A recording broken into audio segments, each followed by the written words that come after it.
guys, what's happening? Welcome back to the channel and welcome to this afternoon's live stream. And in the UK, things are hotting up outside and things are hotting up in the transfer market for Chelsea. We're going to be bringing you all the latest on the pursuit of Frankie de Jong, the latest on Wesley Fofana, the latest on Pierre-Emerick Aubameyang.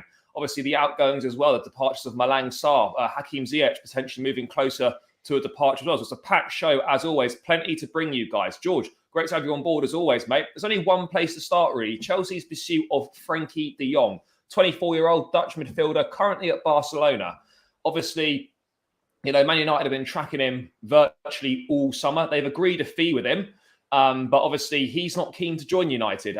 Views it as unstable, no Champions League football, and would prefer London to Manchester. Don't really blame him, to be honest, on that front. But for me, mate, Chelsea wouldn't be pushing so hard, in my opinion, if they weren't confident that they could get de Jong. I mean, would you view that in the same way? Obviously, we'll get into the details in a sec, but just generally, if you're confident on a deal, you'd be pushing like we are. If you weren't confident, then I don't think we'd be going as all in as we currently are. Well, firstly, I think Thomas Tuchel's a huge fan of Frankie de Jong, so that's probably one reason why he's pursuing it.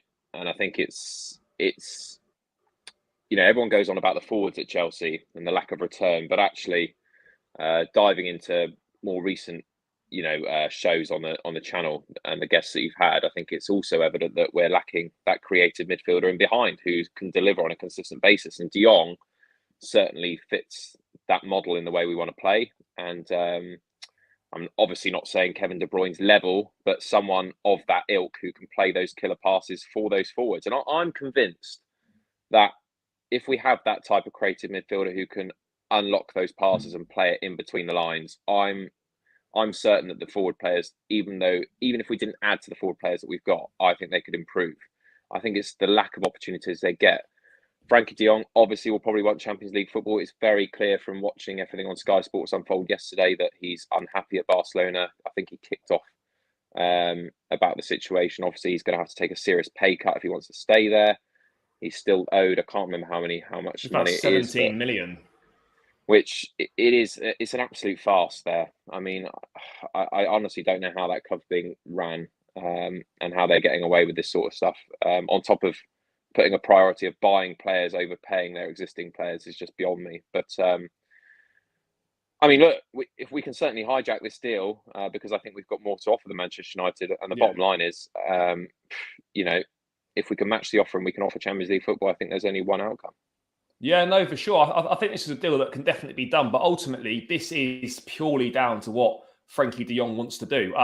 Fabrizio Romano saying that Tuchel and Bowley are pushing for Frankie de Jong. They've told people close to the player and Barcelona that they're ready to pay for him. Chelsea are ready to put the money on the table. Obviously, just waiting for a decision from the player himself. I just want to bring up the latest update on this situation from Ben Jacobs. Let me just quickly get this on the screen now. Basically, in a nutshell, pretty much that Ben Jacobs brought in that Barcelona have reiterated to Frankie de Jong he must take a 50% pay cut or leave the club. They expect a decision imminently. They want it today. There's a threat of legal action against the current deal. Hasn't moved further yet. As reported, Chelsea optimistic of an 80 million plus euros deal and waiting on de Jong's decision. He goes on to say Barca billing this is a straight choice between de Jong taking a pay cut or leaving. Although Laporta, who's the president, has said he'll respect de Jong's current deal. Barca maintain they're preparing to challenge it in court. Sources say legal action is a last resort, but more than an empty threat. Chelsea pushing on the player side. They don't want this to drag out. Barca on the same page. It's clear de Jong would love to somehow stay, as he's always said, but without a pay cut, and he's still reluctant to do that, a move away remains more likely. I mean, George, just firstly on that, mate, how mad is it that basically we've got a football club that a player's got a legal contract and he's basically being threatened. If you don't half your wages, you've got to leave. I mean, that situation is just ridiculous. I mean, can you imagine that anywhere else? It's football, isn't it? Literally, there's just no rules apply in football. You can do exactly what you want. There's no other workplace or professional or sector that can behave in this way and it's acceptable. The fact that they're also bringing players in, spending money, and yet to be fair, they've not registered any of them yet. Yeah, but I mean, come on, let's read Oh, between the lines. they're going to register them, yeah. Yeah, and it is just an absolute farce. I mean, yes, De Jong wants to stay at Barcelona. They've got that pool potential like Real Madrid do, where I think Bernardo Silva's a similar situation where he wants to leave Manchester City because he wants to play for Barcelona, and there's only very few clubs that players of that quality want to join, and Barcelona being one of them. Manchester United used to be, but I think they'll have to accept now that they actually aren't. They may be return-wise. Well, yeah, they're not one of the biggest clubs in the world anymore. I mean, you don't go there now with any guaranteed success that you once did maybe a decade ago.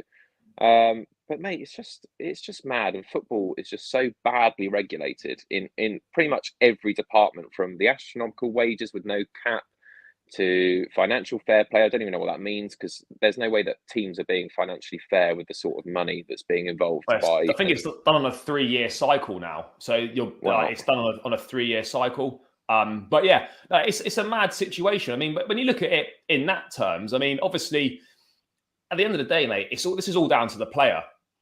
I don't think Chelsea will have any problem agreeing a fee with Barcelona. They want to.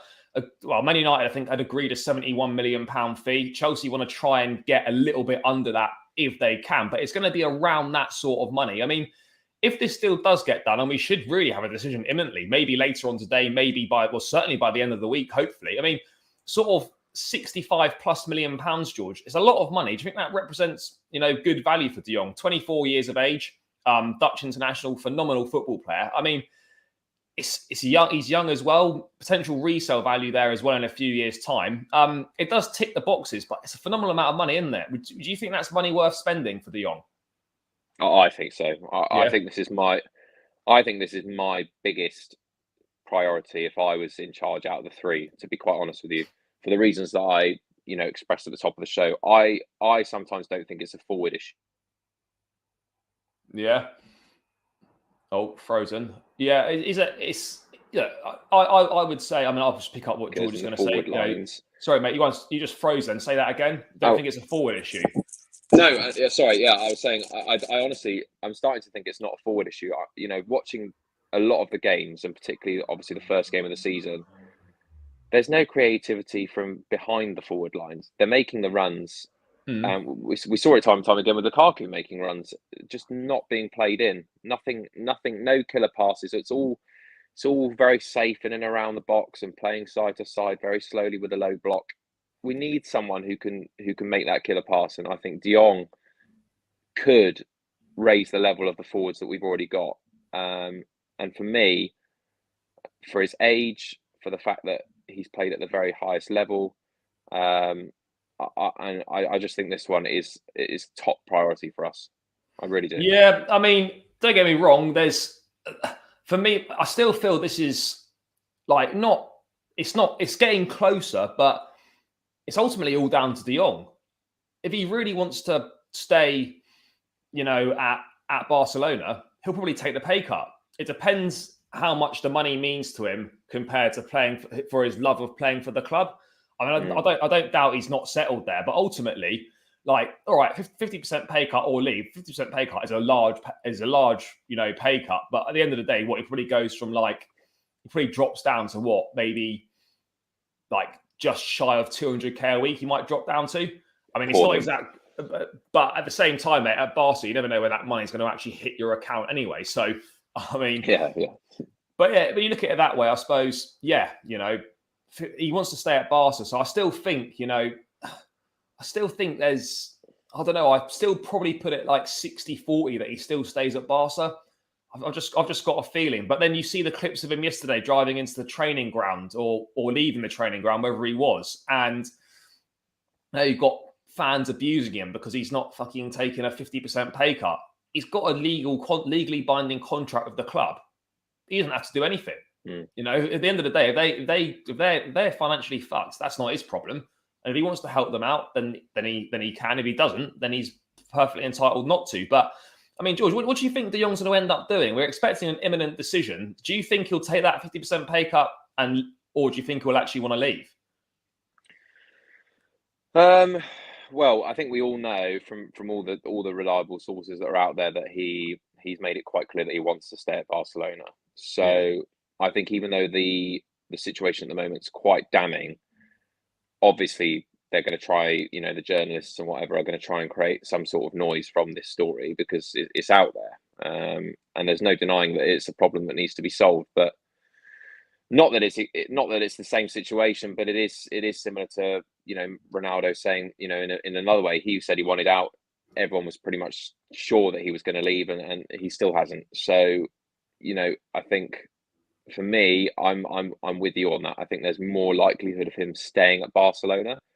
I don't know why he doesn't take the pay cut. I get the contract thing, and I get he's totally entitled to the money that he earns, but come on, like this is where football needs to step up a little bit. If you're earning that amount of money and you take a 50% pay cut, you're still earning a ridiculous amount. And if you love the club that much, I mean, if I was a Chelsea player and I was earning that much, and they told me, look, we're really struggling for money, can you do this for the time being?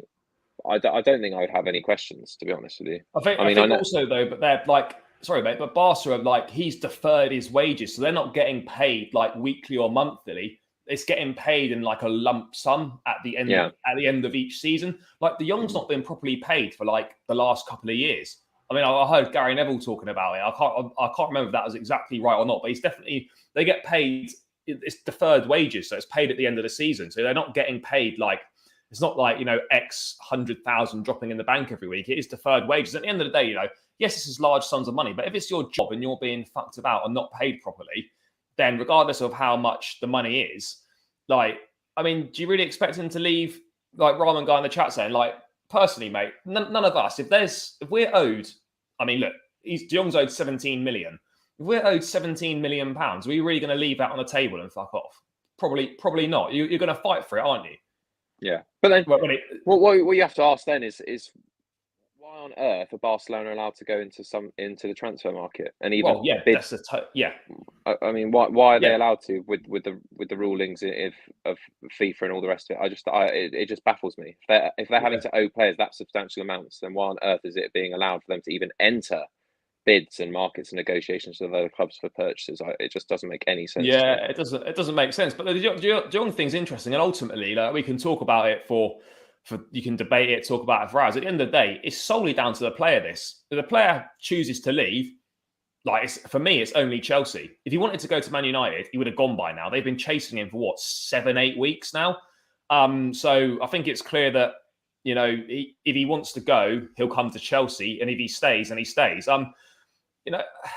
It's just a tough one, isn't it? Really, because you're kind of almost in limbo. You're not really sure what the player is or isn't going to do, and I suppose you just got to wait it out. But George, say best case scenario, De Jong does come in.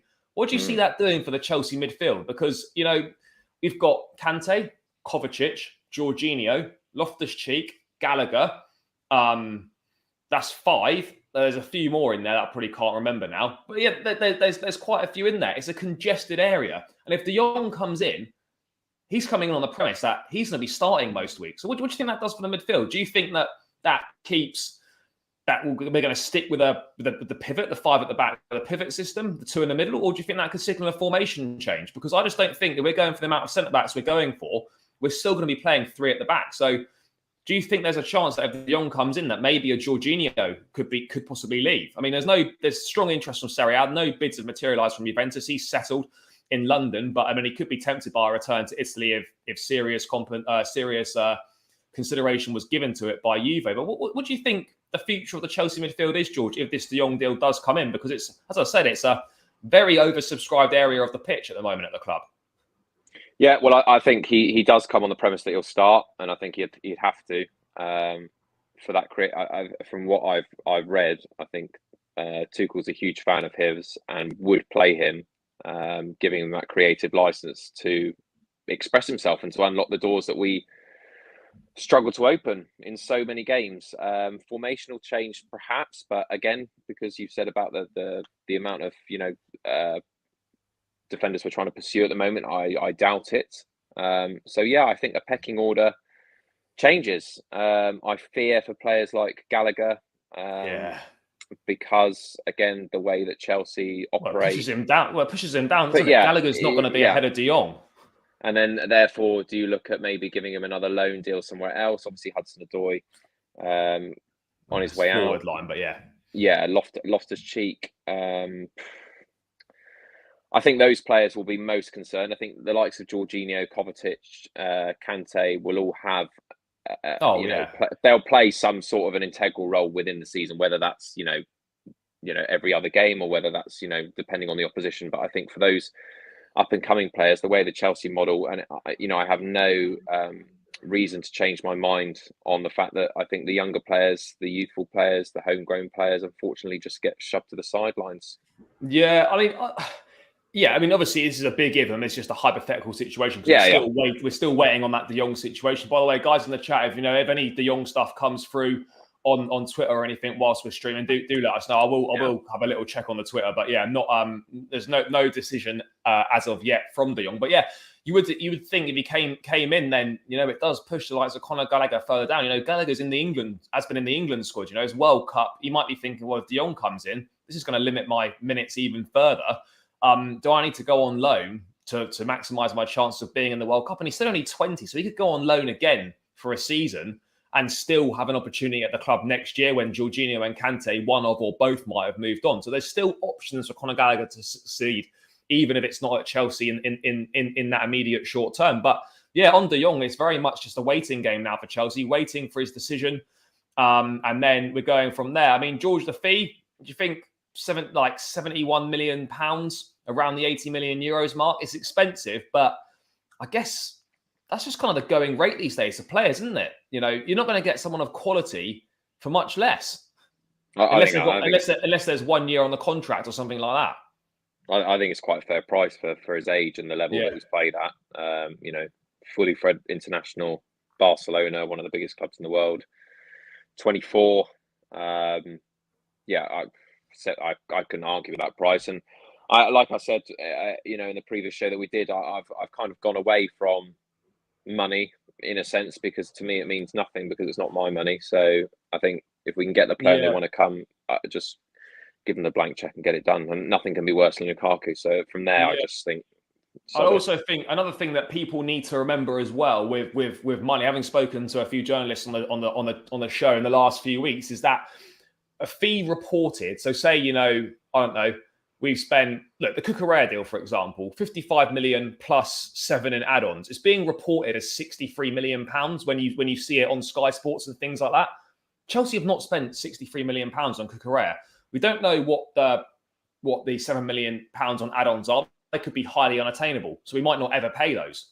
And also, another thing is, very rarely do you pay the whole fee up front in one go. So when you're looking at the accounts of Chelsea, 55 million pounds of Cucurella, yes, that could be being paid over 3 years. We might have only offered 30 million pounds of that up front, but people just see, 63 million, that's with the add-ons included. And it doesn't take into account how much of that fee's been paid up front anyway. We may end up spending that money, but we might not. So I don't think people realise that. It's the same with the Darwin Núñez deal.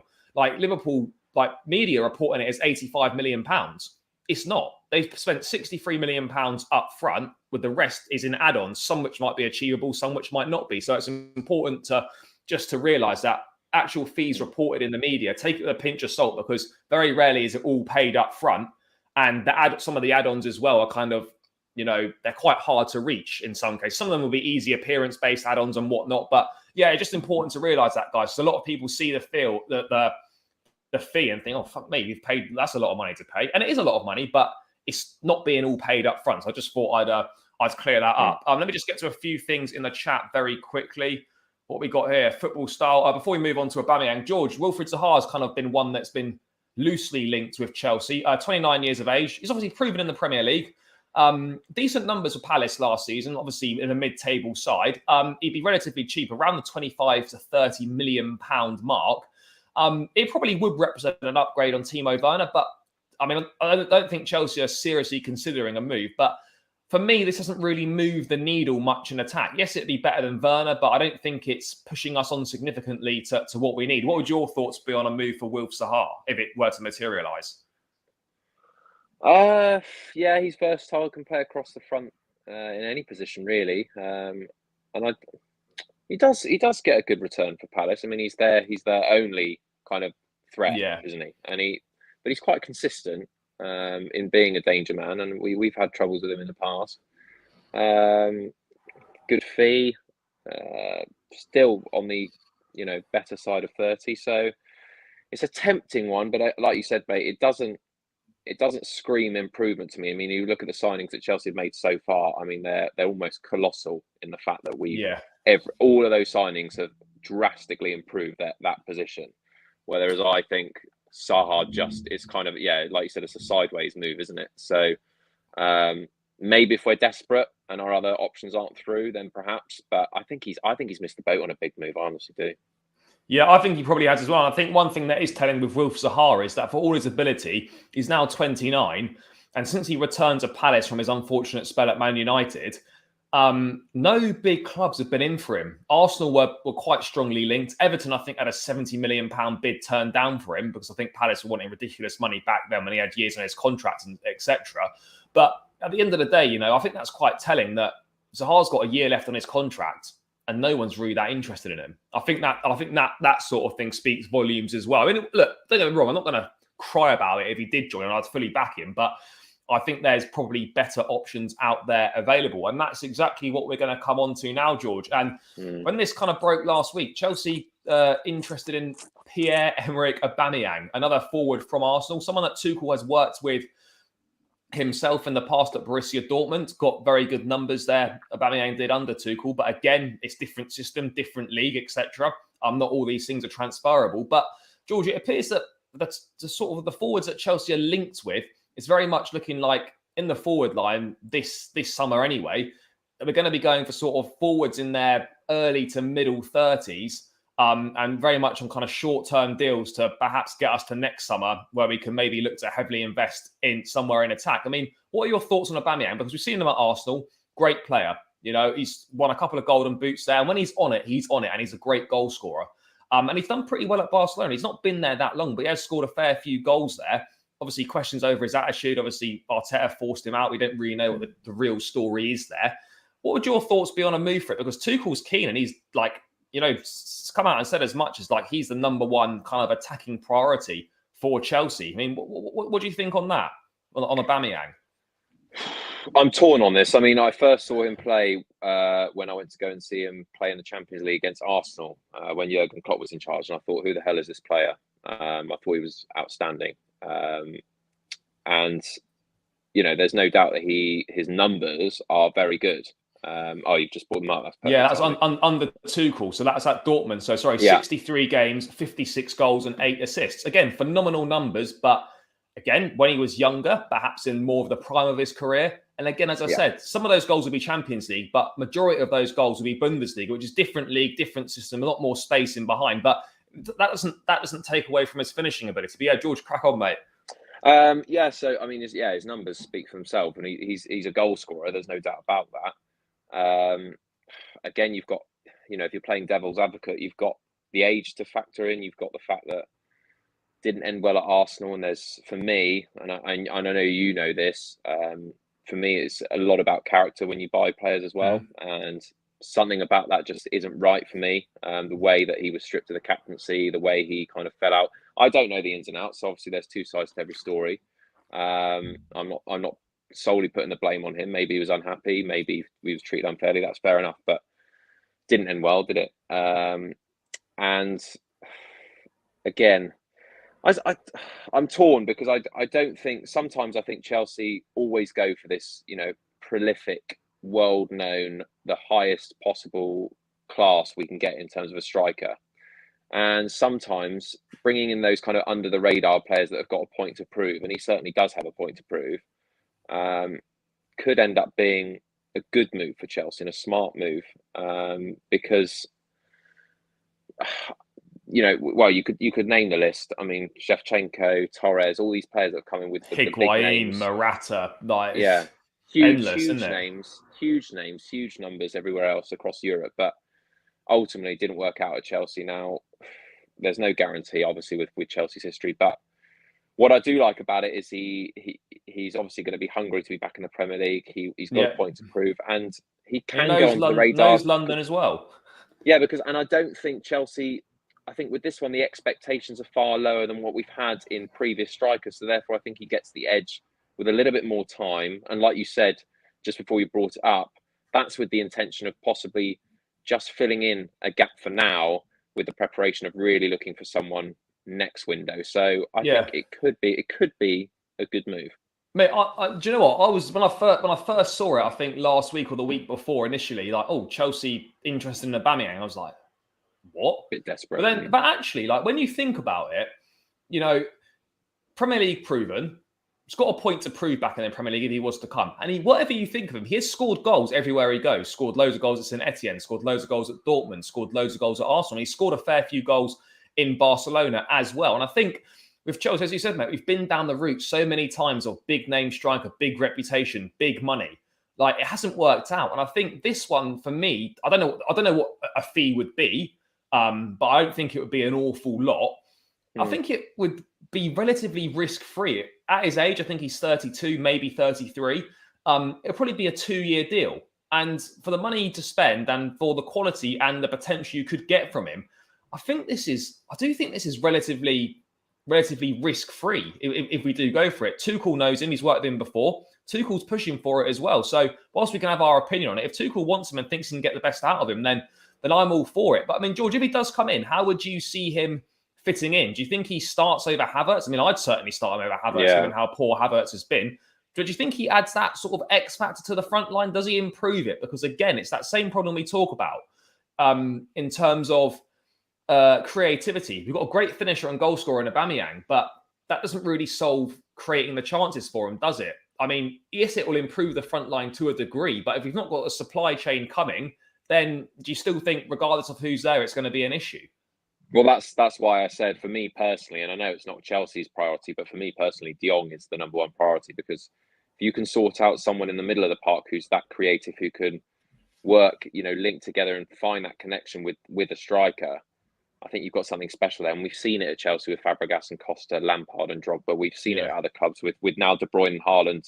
Mate, De Bruyne and Haaland's going to be just disgusting, isn't it? But people rave about how good Haaland is, and they've been overhyping it, saying, "Oh, look, he's going to get 40+ seasons." He might well do, but what's not going to be talked about is De Bruyne and his influence on him, because he can make the runs all day long, but if De Bruyne's not on the same level, on the same wavelength, and doesn't play those passes at the right time, he doesn't get those chances, and that's what Chelsea lack. Yes, we lack a bit of pace and moving the ball, which obviously is unrivaled with Pep Guardiola's side, but we need the player to unlock it. And Aubameyang, in a way, reminds me very similarly to Samuel Eto'o when he came in. Mourinho had worked with him before. They're on the older side. We weren't particularly buzzing about it, but we thought, we'll take Samuel Eto'o. Scored goals wherever he's gone. He's made trouble for Chelsea before, and he did well. There wasn't much pressure on him. He came in and out of the team and did really well. And I think Aubameyang is a natural finisher. So if he gets presented with those easy opportunities that perhaps Werner and Havertz have that you can't guarantee, I think he probably would put it in the net. And look, players, particularly in those forward lines, it's all about confidence. And if he knows London, he knows Thomas Tuchel, he's going to be happy to work with Tuchel. That's where he's had his most success. I think those things can be a huge factor, not just, he got this amount of goals and he's playing this way at the moment. I think those things are essential. Yeah, I think you summed it up pretty well. I mean, if he does come in, it's still a big if, of course. But I mean, how do you see him fitting in? Do you think he very much takes that number 9 slot down the middle? Because we've seen Aubameyang can be versatile. He can play down the left, but obviously down the middle is his go-to position. If he arrives, George, would you expect him to be a regular starter, or do you think that him and Havertz will definitely rotate between the two of them? Well, I think naturally he'll rotate, because you'd expect the amount of games we're going to have to play in a season. But no, I'd expect if he came in, I'd expect him to be playing as the number 9, as the main forward, and Sterling can then move to the left. And just Chelsea just stop messing about and just play these players in their positions. I don't really want to see Sterling as a number 9. I don't want to see Havertz. Perhaps I want to see Havertz maybe drifting onto one side, but really I just want to see a striker playing a striker role, a winger playing a winger role, and just get back to the old days where it's just very simple. They know the clearer it is for a player who goes out on a pitch and knows their role, the more success they're going to have, because they can just focus on it. I think there's too much interchanging with Chelsea, particularly in the forward line, where I think players even get confused what they're supposed to be doing at times. Yeah, I think it's fine to have a fluid line, but I think you've got to, keep it simple, make sure everyone kind of knows their roles and things like that. But yeah, I mean, good point from RD in the chat. There's some strikers in their sort of early 30s that are doing very, like Benzema, 34? Mate, the guy's in the best form of his career. Lewandowski, again, 33, 34. Phenomenal striker. Even when Drogba came back, I know it's not quite the same as that, not as old, but we've had more success with, say, sort of slightly aging strikers than we have with going for proven big names and sort of so-called in their prime. So I certainly wouldn't be against this. Again, Ramen Guy talking about Memphis Depay to Juve, that potentially is close. And again, conflicting reports, some saying that Barca wouldn't allow both to go, others saying that, the Oba deal is not dependent on Depay. So it depends what you're looking at. In that. But again, I'd say De Jong is probably more likely than Aubameyang, but Chelsea are pushing for Aubameyang to discuss things on the players' side of the deal. Obviously, agreeing a fee with Barca could be a bit more difficult. I think I was chatting to Rob Prattley, journalist, the other day, and he was saying that he thinks it's very unlikely that Barcelona would sanction a loan move for Aubameyang. It doesn't really make any sense to them when they desperately need money in the account. So it would probably end up being a permanent deal. But Aubameyang seems to be the number one target.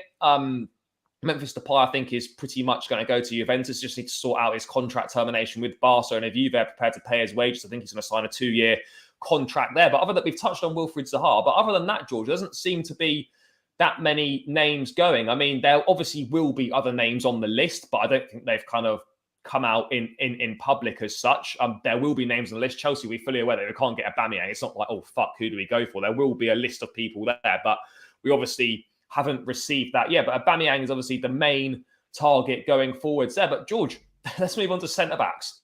I can't believe we're saying it. What is it? August 11th. And we still haven't got 2 centre-backs through the door to replace Christensen and Rudiger. And we're going to move on to the pursuit of Wesley Fofana. Chelsea have had 2 bids rejected from Leicester City for him.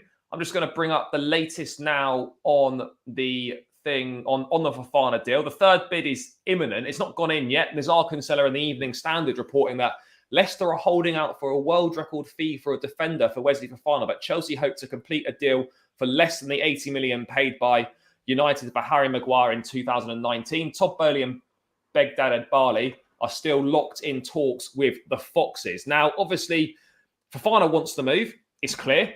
He really wants to come. He'd be delighted to come. He's got an agreement with Leicester that in 2023, which is next summer, if an acceptable offer comes in for a Champions League club, they will allow him to sell. The problem Fofana's got is that he signed a new long-term contract to 2027 just in March, and now he wants to fuck off, and it's August. So I can understand why Leicester would be a bit pissed, and they hold all the cards. They hold all the cards. But what I would say is the stance seems to be softening a bit from going from not to sell, definitely not for sale, not for sale. The fact of the matter is that Leicester are still entertaining bids from Chelsea. They're still in conversations with Chelsea. So I think if the money's right, then I think there's a deal there to be done. But I mean, upwards of £80 million potentially. Obviously, as we touched on earlier, it wouldn't all be in one go and whatnot. But George, where do you stand on this Wesley Fofana deal? Because I think he's a phenomenal player, 21 years of age, very versatile across that back line. So much potential to grow into a top player, and in theory could be our centre half for the next decade if he wanted to be. So whilst it's a lot of money, if he was to be here for 10 years, then it'd represent great value for money. But where do you stand on this, mate? Thoughts on Fofana, and do you think Chelsea? Can you see Chelsea paying more than 80 million for him? Well, yes, because I think we're desperate, really. Well, as much as I said personally that I think De Jong's my priority, there's no question that Thomas Tuchel's priority is another centre-half. And he's made that quite clear from the off. He wants a centre-half and a forward. So, look, we're obviously interested. We want to get this deal done because the 2 bids have already gone in. When you're dealing with a club like Leicester, as much as Leicester want to kind of be this, building for the future and everything else, unfortunately, they've been a selling club. And when the big clubs come, money talks and everyone has their price, and it's very hard. We've seen it. Drinkwater, Kante, Mahrez, Maddison potentially going as well. Chilwell, Maguire. These players. Imagine their team now with those players. But unfortunately, when those big clubs come, the players want to aspire to more. What I'm confused about is why Fofana, if he had any aspirations to join a club of that ilk, why is he signing on the dotted line for a 5-year deal?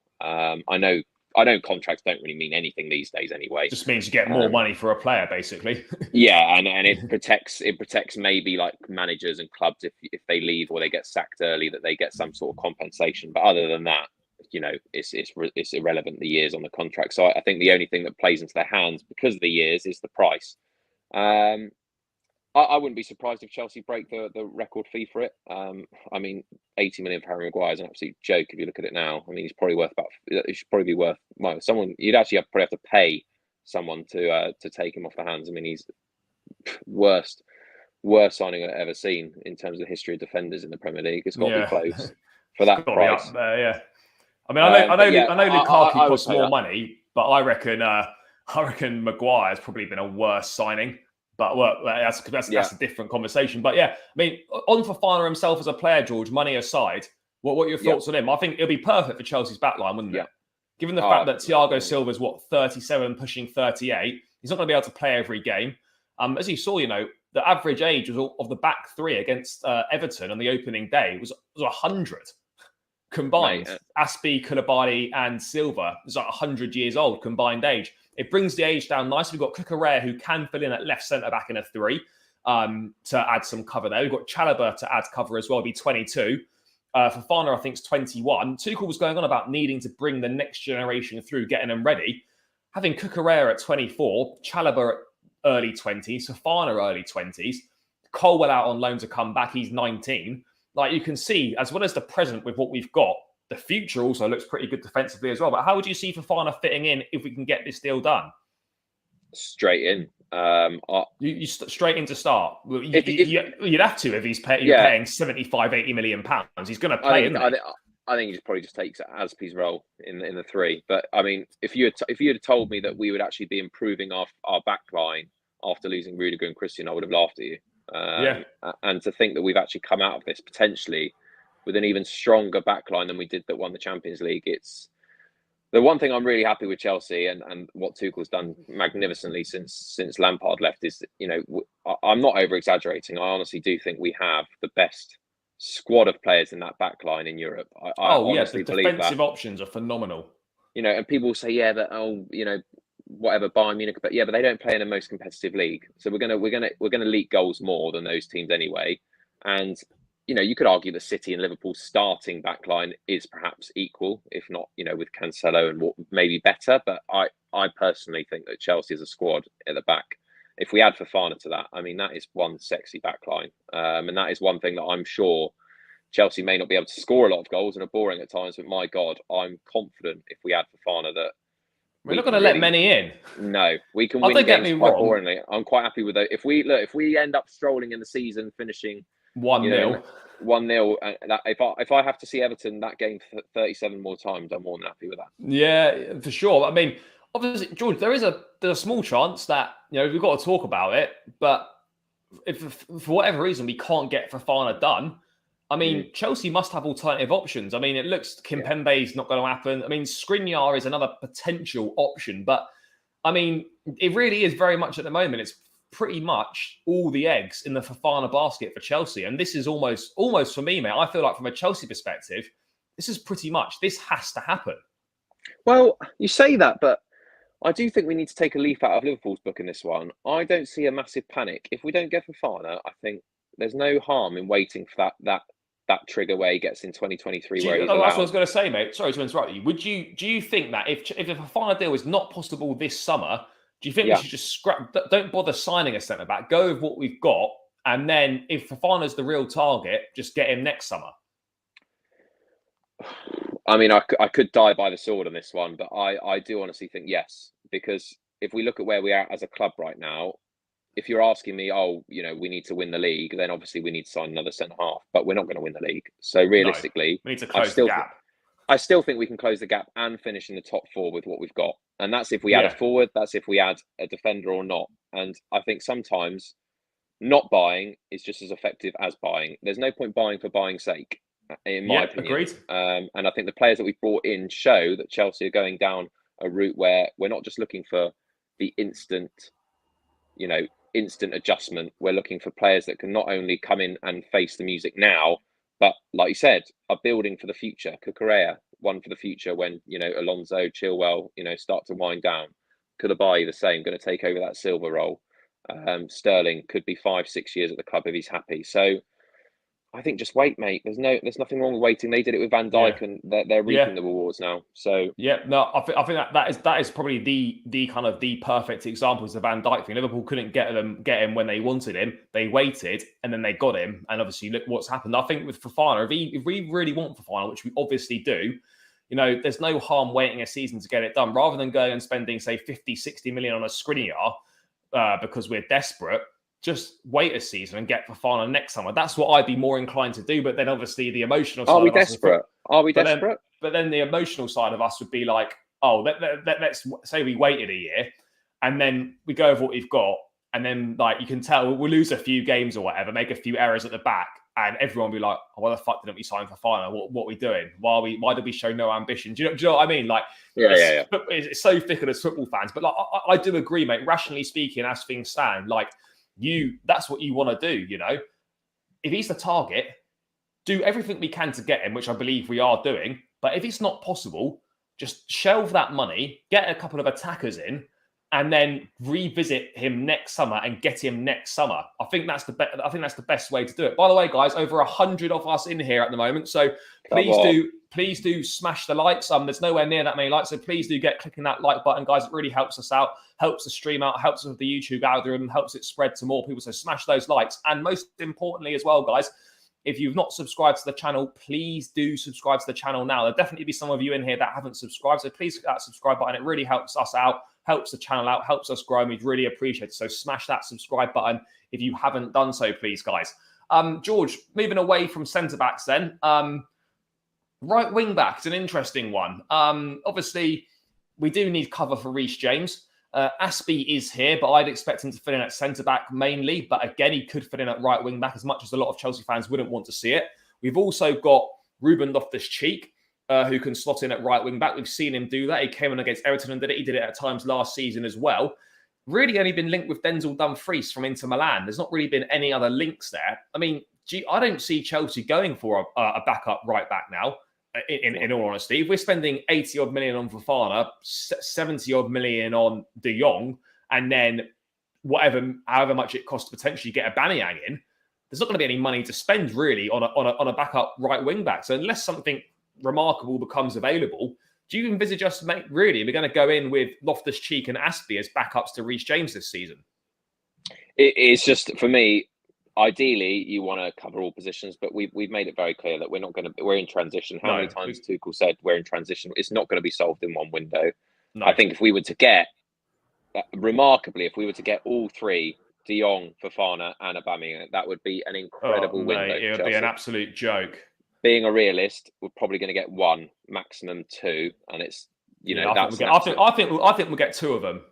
I think we'll get one, but I think Fofana they'll probably end up keeping their stance. I don't think Dion will come to Chelsea. I think Fofana or Aubameyang, one of them. But I don't know. I mean, but if we can get two, that's a good result, and I'd be happy with that. But yeah, I think the right back situation that Cucurella can move to that side if need be. Every footballer's 2-footed these days. I mean, let's not kid ourselves. It's not his ideal position, but it's not Loftus-Cheek's either. But as Aspie can do it, I know he got absolutely crucified there in many games where he had to play there when we were stretched. But it's just not Chelsea just not going to be able to address that as well. Oh no, definitely not, mate. We're not going to be able to address it. And at the end of the day, I think we can get by if Reece James stays fit for the majority of the season. Aspie can go there, or it's not ideal. His legs have gone a bit, but for a couple games, it'd probably be okay. And then Ruben Loftus-Cheek, I think in that hybrid role, he's done really well every time he's played there. So I don't think it would be a complete disaster. Let me just get to a few things in the chat. Rahman guy saying that apparently Aubameyang's only 15 million. I've not seen that. Maybe he is. Maybe he's not. Alex, big up, mate. We don't need to waste silly money on players. No, agreed on that. What's Lee saying here? Graham Hunter, who basically a Barcelona fanboy, thinks Barca want to sell De Jong primarily because he hasn't been good enough for them. That's a bit of a surprise. I think De Jong's been very good for Barcelona. We got here, good position to push for top four. Don't see the point of spending silly money. We won't be pushing for the title regardless. Exactly, I think good point. That is a fair point. What else? Love the new proposal for Stamford Bridge. Yep, seen that. Personally, doesn't want Aubameyang. Transfer had 3 weeks to go from midnight tonight. Barkley, Batshuayi, Bakayoko. Terminate all their contracts. Get rid of them. Terminate those contracts. Just pay them off. Whatever it takes. Get rid of them. Like, no one wants them, so just release them. Just get rid. We just need to be ruthless. Yeah. Get rid of them. I really don't want over at Chelsea. Fair. George, moving on to outgoings, mate, because we covered the incomings. Outgoings. Obviously, Marcos Alonso's virtually gone. It's not fully done yet, but it's all but done. 10 million euros to Barcelona. Done. Timo Werner obviously confirmed at Leipzig this week. Malang Sarr has had his Monaco medical. He's pretty much done out to Monaco for the season with an obligation to buy if a certain amount of appearances are met. Obviously, I'd be looking at Hakim Ziyech is another interesting one. By all accounts, doesn't want to be at the club. AC Milan interested, but they obviously signed that Charles de la Catete. I feel I'm going to absolutely butcher his pronunciation of this name, but I think they signed him from Club Bruges. It's Charles de Calateri or something like that. I've absolutely ruined that pronunciation. But yeah, they've signed him as an attacking player. And then, I don't know how reliable this source is. It's obviously an Italian source, but apparently AC Milan have pulled out of the race to sign Hakim Ziyech. I don't know how true that is, but George, for Ziyech, very much kind of at 28, 29 years of age, there's not really going to be any significant improvement or any improvement at all, really. Even if we were to switch to a back three, it would get more out of him, but it wouldn't really, I don't think he'd suddenly turn into a world-beating player, or someone that is going to really move the needle for us. It's probably best for all parties that he just gets a move away, isn't it? I mean, but I don't know who wants him. I mean, AC Milan were the main ones, but if they're supposedly not interested anymore, I don't really see where he goes. But do you think it's right that we move Ziyech on? Yeah, he's done, mate. Unfortunately, he's done. I had to come to the realization that that's with Timo Werner. Eventually, I think I was wrong for a long time, giving it promise, and I think Ziyech probably hasn't had the same amount of opportunities that Werner has. No. And I think we both agree that actually on his day, when he's got the freedom to roam and we're winning a game, he's technically our best forward. I think it's the tickers he's got is phenomenal. Hell of a left foot, great delivery, hell of a left foot. Does score some nice goals. Scored that important one against Atletico Madrid a couple of years ago. But there's just so many things that I just don't like about him. I think his tracking back is poor. He's very physically inept off the ball. Again, the numbers. But it's not just him. But I think for me, he's done, mate. I think we just need to find a suitor. We're going to have to take a huge cut like we did with Werner again. But I think we paid, 38 million pounds for Ziyech. Mate, if we got, I think we'd be lucky to get 20 million tops. And I mean, out of all of the forward players options since Tuchel's come in, I think he's been one of the least used. He just never seems to get an opportunity to play, and that's obviously because I think, let's not forget, he's a Frank Lampard. I just don't think Tuchel trusts hardly any of these attackers. I don't think he didn't trust Werner, doesn't trust Pulisic really, doesn't trust Hakim Ziyech, obviously doesn't trust Callum Hudson-Odoi now. I mean, I don't really think he trusts Kai Havertz either, but he hasn't really got a choice to play him. I think the only forwards he truly trusts are Mason Mount and Raheem Sterling. I don't actually think he trusts any of the other players in that front line.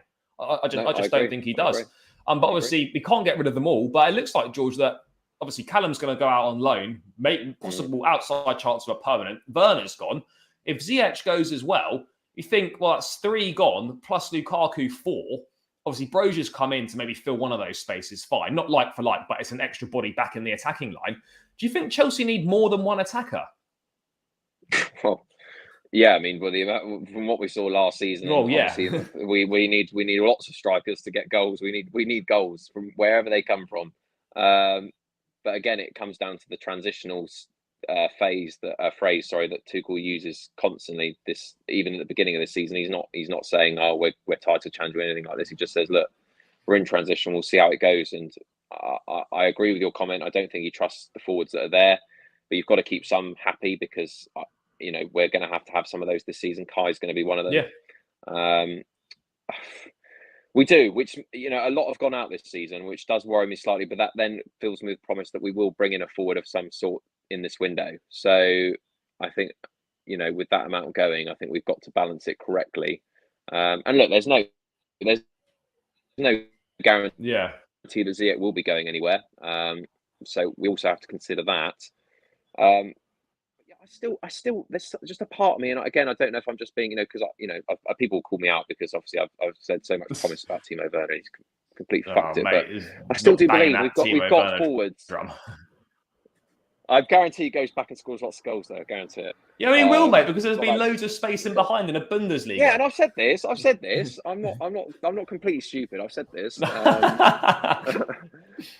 what I would say is, I do feel that we've got can improve, and I actually, I come back to the original point at the top of the show. I think we need to stop focusing on bringing in these so-called lots of forwards, who we think are going to score goals. I think it's more about the creation in behind, and the way we play is a huge factor in those players. If we're just playing against low blocks and it's slow and we're playing side to side, no forward in the world is going to score loads of goals. They're just not. Even Drogba was so good, but he was only as good as the service he got, and he got lots of service from Robin and Duff and players playing in crosses. I know the game's moved on slightly. Lampard the same, playing in those through balls along the ball for him to turn and roll the defender. Yeah, we don't have that. Where you looked at Sterling against Everton, he would travel with the ball, nothing in front of him. Players would we almost just watched him, just let him try and see if he can take. I agree, mate. I mean, mate, just a quick update we got from Simon Phillips, who, in fairness to him, has been pretty bang on throughout this whole transfer window. His sources telling him that he's told that De Jong is more advanced than Aubameyang due to the fact that the forward wants to stay at Barca. His sources aren't too confident that a deal to sign Aubameyang will be done. Obviously, that could be the situation right now. Obviously, things can change. That's why I get it, why people get pissed off with the media and journalists, but guys are reporting stuff that at the time is probably factually accurate, but in a few days later, it might not be. So you see respectable journalists tweeting out that, Koundé was a done deal. Koundé was a done deal on the Thursday, but on the Sunday, it wasn't. So it doesn't mean that they were wrong. It just means the news changed. And that's what people can't compute in their minds, that stuff changes in football very quickly. It might be a done deal, and a few days later it's not. Doesn't mean we're providing false information. So I think it's just important people realise that as well. But I mean, George, that's a bit of a worry, isn't it? If Aubameyang doesn't actually want to come, mate, we're scraping the barrel a little bit in that centre forward section. We really are. I'm just going to bring. I'm struggling to see what. I don't know what other options there are. I mean, there obviously will be other options on the list and whatnot, but it is a little bit concerned. Another one here, George, again by Simon Phillips, and it's interesting actually. Let me just quickly bring this up. That he's being told again that Jorginho and N'Golo Kante, as of right now, look unlikely to sign new contract extensions, with both still open to leaving this window. I mean, George, Jesus, do you think the only reason why I think it would be Jorginho over Kante is because Tuchel absolutely loves Kante. I remember after one of the games last season when he said that Kante was like our Salah, our Messi, our Neymar, and our Mbappe, or whatever it was. I'd expect out of the two, Kante to stay. I mean, George, do you think Jorginho is going to leave them this summer? I probably wouldn't rule it out. I wouldn't rule it out, and I agree with you. I think Jorginho is very replaceable. I know people big him up a lot, and he has had some great games for Chelsea. I think he's good. He's definitely replaceable. Yeah. Yeah. Whereas I don't think Kante is. I think Kante is the only player in his position that plays the way he does, and you can just tell from the interest that he got from all the other clubs that wanted to snap him, and that you put him in any other team in Europe, he improves that team. I know he's not as good as he once was, but his recovery runs are still a joke. His ability to cover ground is still a joke. And, I think I don't think either of them will actually sign extensions at the club. I don't. I think they're honestly on the decline on their way out. Surely we can't go into another summer next summer where we're losing two of our basically starting midfield players for fuck all. Yeah. But that's what's going to happen. Because they're not going to sign extensions, and we don't get rid of. Well, I'm not advocating us get rid of both of these guys this summer, but we're going to have to accept that the chances are we're going to get either nothing for both these guys, or we're going to lose one of them for free. I think that's basically the reality of the situation, isn't it? Yeah, and you could say that that's poor business because you're giving away players for nothing. But then you also got to think, if you're squeezing every quality out of that asset, and then that asset then becomes depreciated in terms of value to what it offers your club, I don't think there's anything wrong with just letting them go. Because is Jorginho really going to offer something better than he has offered Chelsea already? I doubt it. Maybe back in Italy, perhaps. Kante the same. I think we've had the best Kante years. So if you're going to give him to someone else for free next year, but he stays for another year, I think it's a win for Chelsea that he stays one more year. Yeah. Sometimes you just can't get money for those sorts of players. I mean, we could get a little bit, but how much is Kante worth in a year's time? Maybe 20, 30 million pounds. Maybe not. I don't even know if you get that much for him. Yeah, so then you've got to look at it and think, well, is it worth tying him down to a massive contract and paying him lots of money to stay when ideally he's not staying? I don't know. Yeah, no, I think it's a fair point, mate. Just the latest on from Fabrizio Romano on some comments from Brendan Rodgers about Wesley Fofana, saying that there have been no new proposals for Fofana this week. There have been. Well, he's about to have a press conference, I think. Yeah, there's been 2 from Chelsea, but neither came anywhere close to the evaluation. We know a third. We're waiting for a third bid. That again, Brendan Rodgers maintaining not for sale, but that's kind of the standard situation, isn't it, George? You're not going to get, when there's interest in one of your star players, a manager's not exactly going to come out and go, oh, yeah, by the way, this guy's for sale. He's obviously going to say that, he's obviously going to say he's not for sale. It's quite obvious, isn't it? So there's not really any sort of surprises there. But mate, just to round out, very briefly, I just want to bring up our spending so far in the window. If we do get, say, De Jong and Fofana, I don't think we're going to get De Jong, Fofana, and Aubameyang. I mean, that would be phenomenal. I don't think we will. But I mean, George, spending so far, Raheem Sterling 47.5 million, Koulibaly 34. Obviously, Amari Hutchinson, the young lad from Arsenal, 3. Slonina, the young goalkeeper, 12 million. Carney Chukwuemeka, the young Aston Villa player, 20, and Cucurella 63. Again, we haven't spent 63 million pounds on him. That'll be 55 million, but whatever. If we were to get De Jong for, say, 65 million, and then Fofana for maybe 75, 80 million, that's almost 300 million pounds being spent. Do you think that therefore increases the expectations massively on Chelsea this season? I'm not saying Chelsea fans won't necessarily, but media and, pundits, etc., other teams, fans and whatnot. But if you spend 300 million pounds bringing in the quality of players you've bought in, other people will be expecting Chelsea to challenge for the title. Do you think if those signings do materialise, do you think that adds more pressure onto Thomas Tuchel and more pressure onto Chelsea? Because with the money spent and the quality of players come in, people will be expecting quite a lot. I think in any usual season it would. I think the only people it puts pressure on is Thomas Tuchel, because I think the new owners, they said they were going to come in and make a statement. And if they manage to seal those deals, they certainly have done. I mean, breaking the bank for a transfer window like we've never seen before in terms of money for that amount. I mean, even when Abramovich came in, I know money was different then, but he did spend 300 million pounds. So I think it does put a very short leash on Thomas Tuchel and getting the results. But I honestly don't. I mean, seeing some of the pundits and everything else, they still, even with all those signings, they're sleeping on Chelsea. Yeah. Well, yeah, and it's dangerous. But then I think, like I said, in any usual situation, it would put pressure on Chelsea to challenge. But I think City are just so good, and Haaland is going to be so prolific, and they've again strengthened.